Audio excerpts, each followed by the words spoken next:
Hare Krishna, muy buenos días. Namo Vishnupadaya Krishna Prestaya Bhutale Srimate Bhaktivedanta Swaminiti Namine Namaste Saraswate Deve Gauravani Prasharine Nirvisesa Sumnyabadi Pashatya Deshatarine Jaya Tri Krishna Chaitanya Prabhu Nityananda Tri Abdvaita Gadavdara Rivasadi Gaura Bhaktavrindam Hare Krishna, Krishna Krishna, Hare Hare, Hare Rama, Rama Rama, Hare Hare. Hare Krishna, reiterado, que la misericordia de nuestro Señor esté acompañándonos durante este primer día del año y durante este primer amanecer espiritual de este año 2025 y nos acompañe también durante el tiempo que Él estime conveniente, pues sin esa misericordia no podremos ni leer apropiadamente ni escuchar apropiadamente las siempre dichosas y liberadoras informaciones que nos revela este maravilloso Srimad Bhagavatam, del cual vamos a continuar intercambiando y proponiendo diferentes pistas para nuestra reflexión. En el último amanecer, o sea, el día de ayer, habíamos compartido el siguiente texto que forma parte de las oraciones que Bhishmadeva está dirigiendo en relación a la suprema personalidad de Dios justo antes de abandonar el cuerpo en el campo de batalla de Kurukshetra, donde vamos a recordar está acompañado por los Pándavas, sus nietos, y entonces está allí dando instrucciones finales y ahora en sus momentos finales está reconociendo y realzando la maravillosa grandeza del Señor Krishna, quien por suerte y dicha tiene justo frente a él, pero no solo justo frente a él, sino también colocado de manera perfecta y absoluta en su mente y en su corazón. El texto de ayer fue el siguiente: obedeciendo la orden de su amigo, el Señor Sri Krishna entró en la arena del campo de batalla de Kurukshetra, pasando entre los soldados de Arjuna y Duryodhana, y mientras estaba allí, acortó la duración de la vida del bando opuesto con su misericordiosa mirada. Esto lo hizo simplemente con mirar al enemigo. Que mi mente quede fija en ese Krishna. Entonces el texto 36 dice: cuando a Arjuna pareció contaminarle la ignorancia al observar ante sí en el campo de batalla a los soldados y comandantes, el Señor impartió conocimiento trascendental y le erradicó así dicha ignorancia. Que sus pies de loto permanezcan siempre como el objeto de mi atracción. Fíjense que en cada verso Bhishmadeva describe algo y automáticamente finaliza el verso diciendo alguna frase que es un pedido, o sea, que sus pies, que su mente, que su atención estén fija en el Señor, en el rostro del Señor, en los pies del Señor, o sea, siempre. Ese es su único pedido constante al final de cada texto. Vamos a compartir, como hemos venido haciendo, el comentario que Srila Prabhupada hace de este texto. Prabhupada explica: los reyes y los comandantes de aquel entonces debían estar siempre al frente de sus soldados combatientes en la guerra. Ese era el verdadero sistema de la lucha védica. Los reyes y comandantes de entonces no eran como ahora los mal llamados presidentes o ministros de defensa de hoy en día.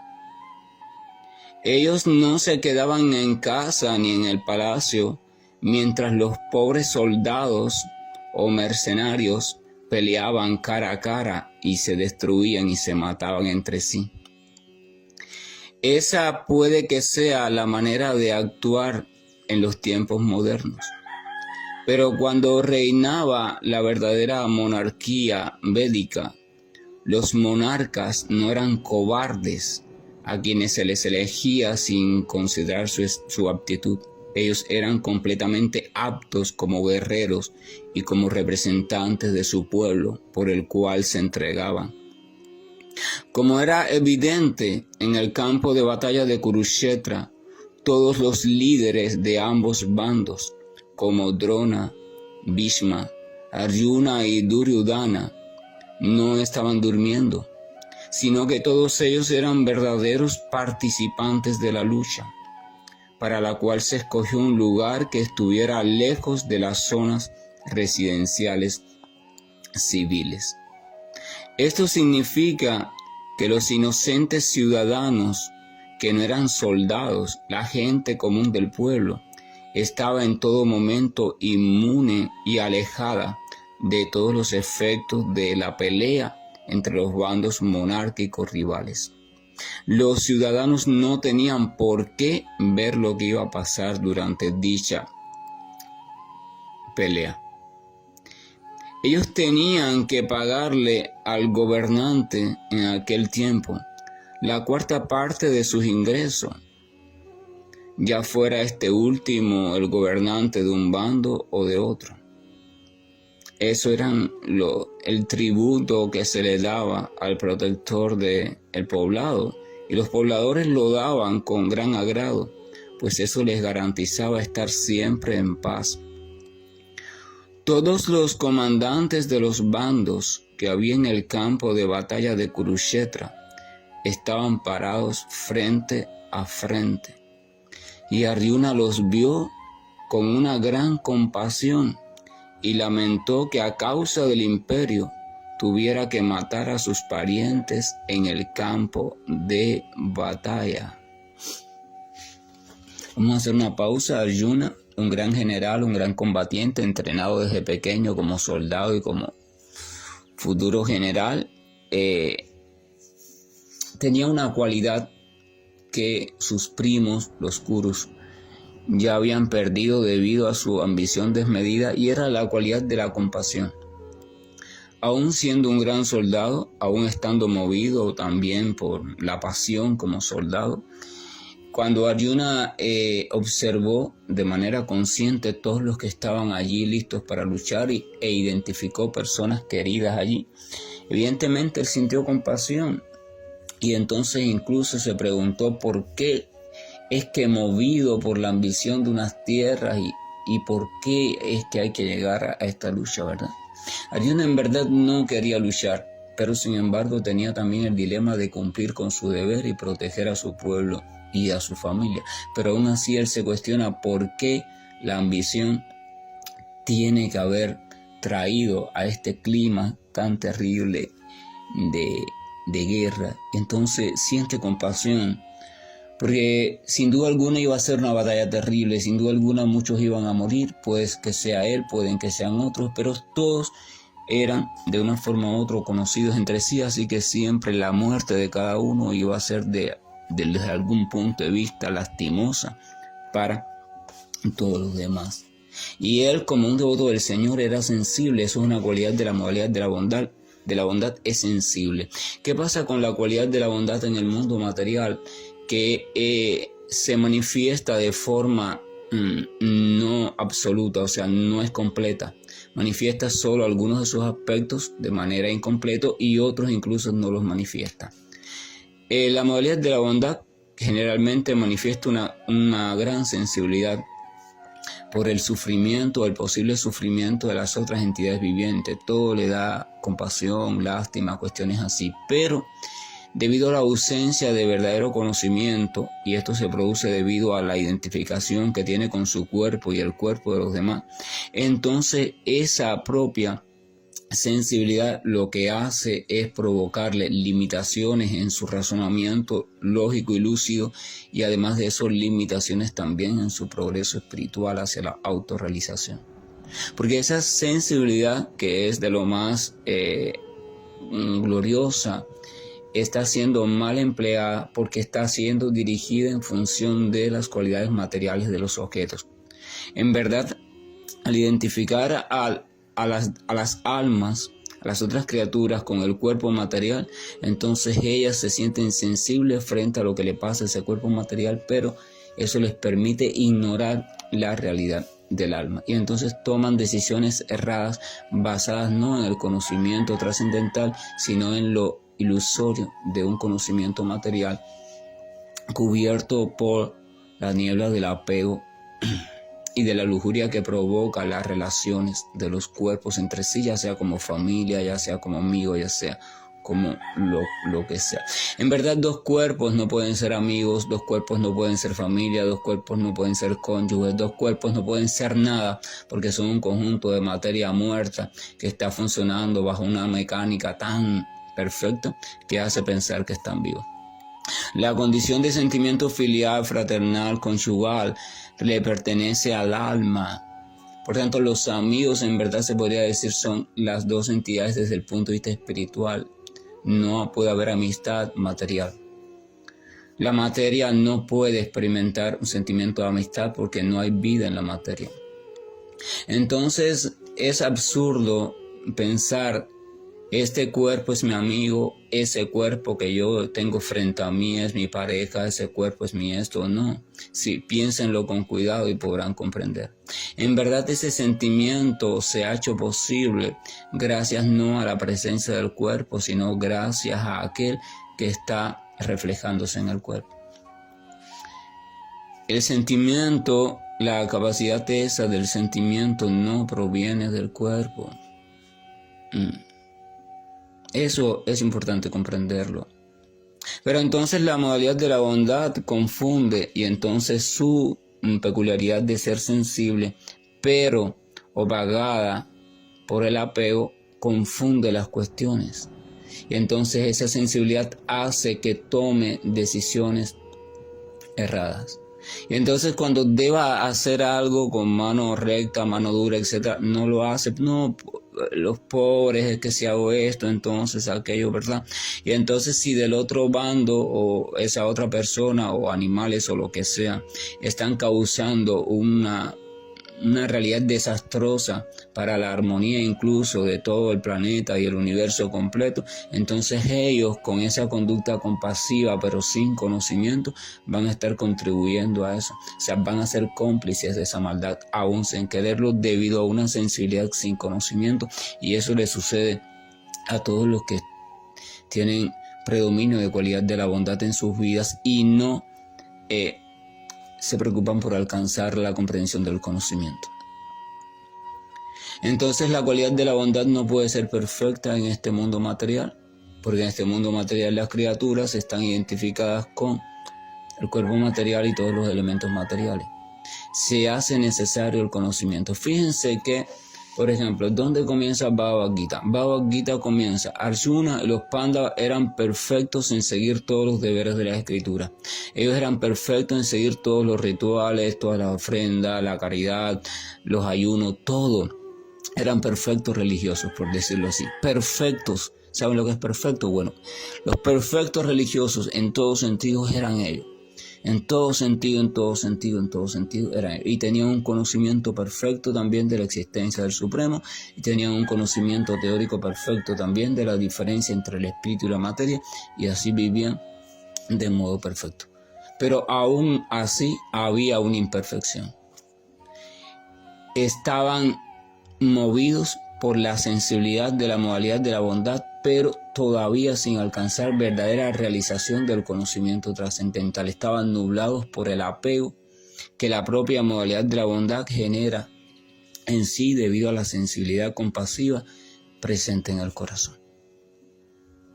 Entonces, por eso allí comienza Bhagavad Gita. Entonces Bhagavad Gita es para que esa persona que ha llegado a la perfección de la modalidad de la bondad, una vida compasiva, misericordiosa, una vida cumplidora de los deberes prescritos, una vida armoniosa, una vida religiosa, entonces sepa que tiene que dar un paso más, porque esa todavía no es la meta humana. Tiene que dar el paso entonces de comenzar a identificar en la práctica todas esas cuestiones que realiza. Todos los deberes de la escritura, todas las prescripciones, todos los consejos son para llevar a la criatura a una vida en bondad.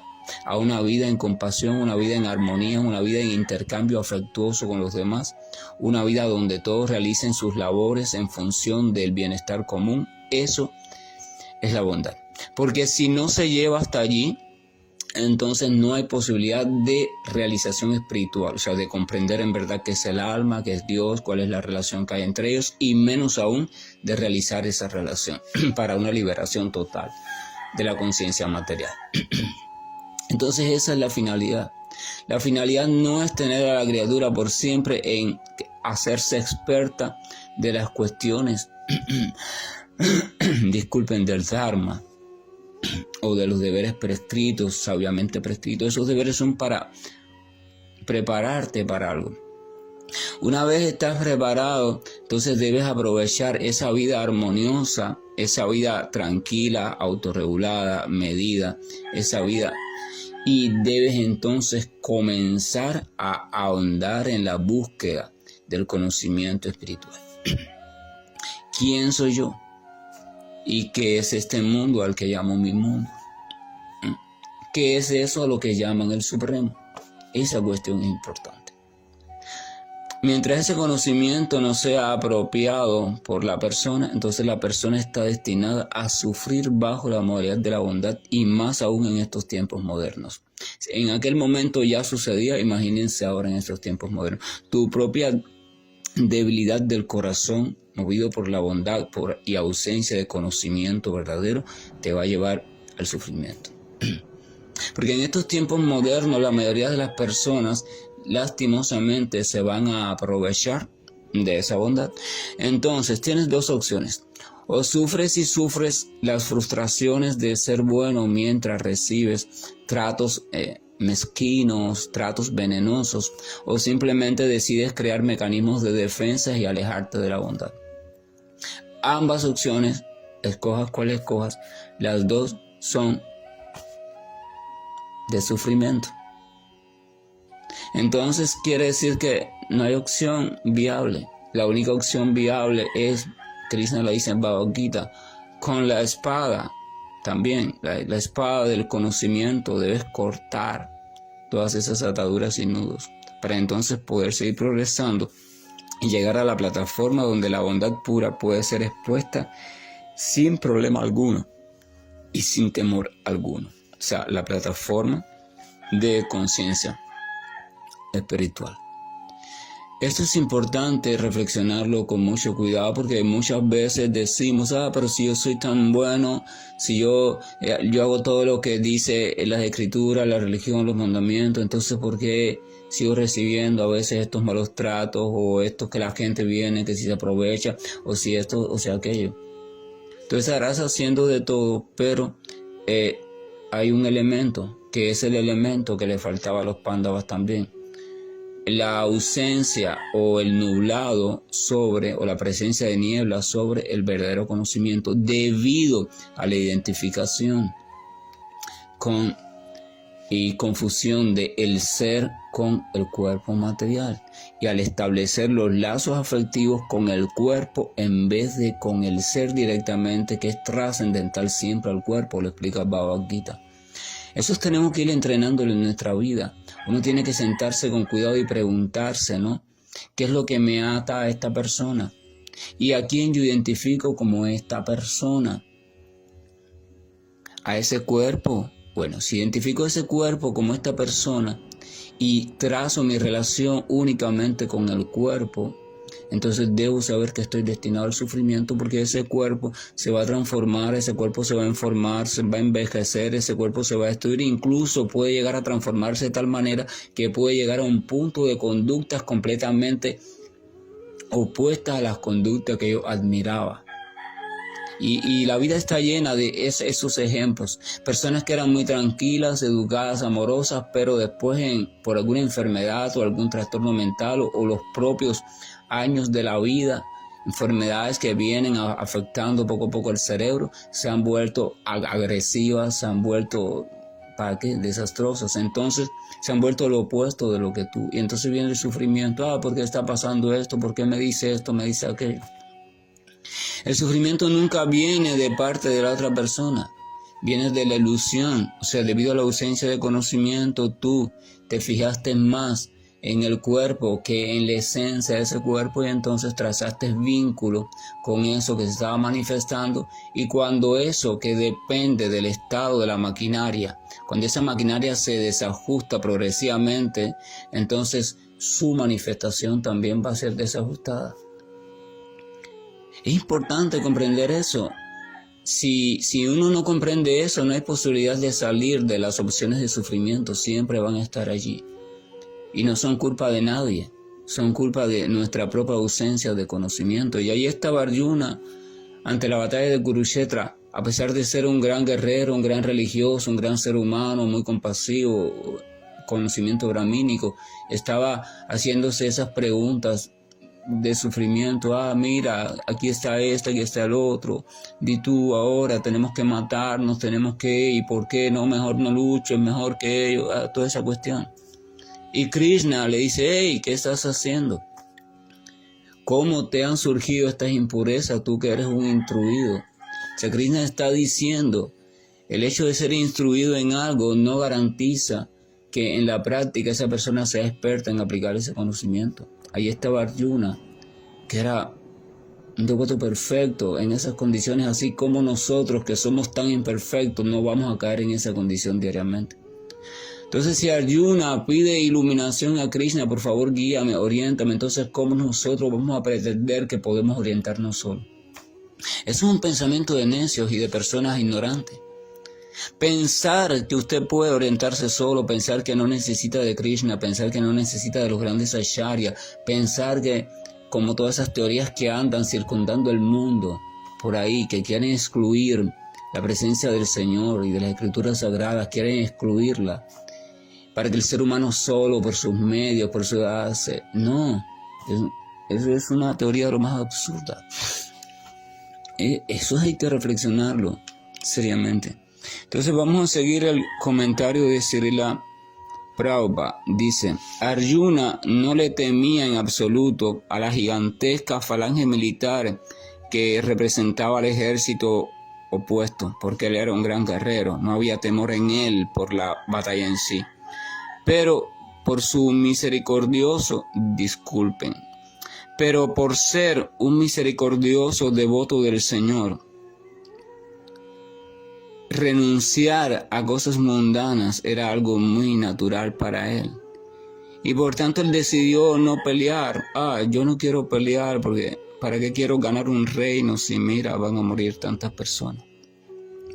Pero ese tipo de pensamiento y decisión se debe comprender que surgía debido a un escaso conocimiento verdadero.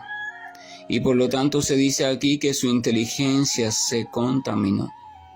Su inteligencia no podía contaminarse realmente de ninguna forma, pues él era un devoto compañero constante del Señor.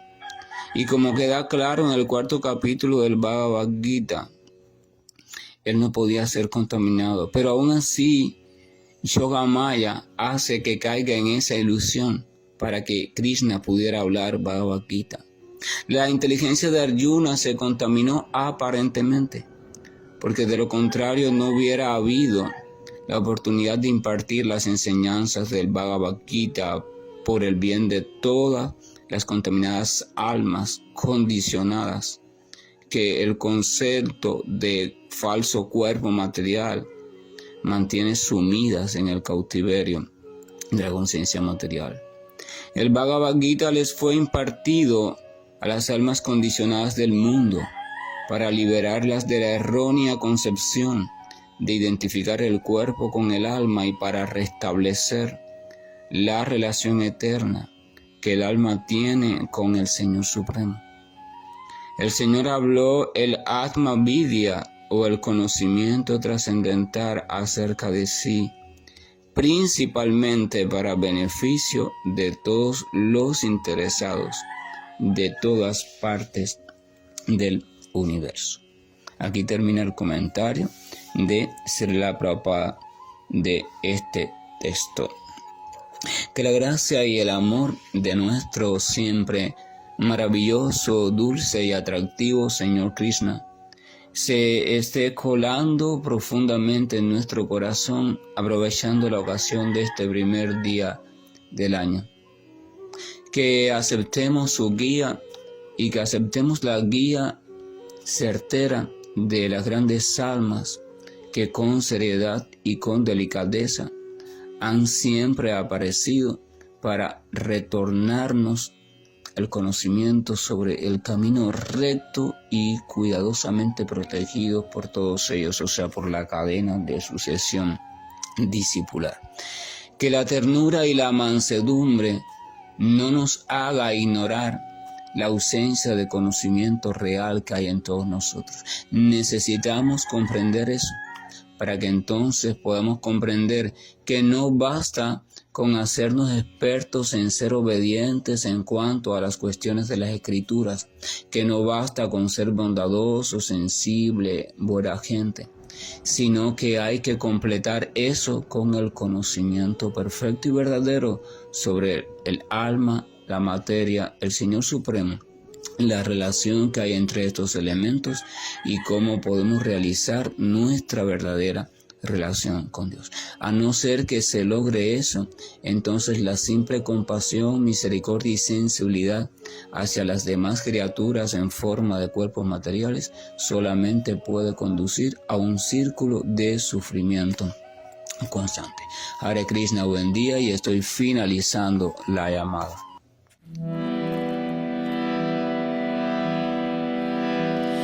Hare Krishna, Hare Krishna, Krishna Krishna, Hare Hare, Hare Rama, Hare Rama, Rama Rama, Hare Hare, Hare Krishna, Hare Krishna, Krishna Krishna,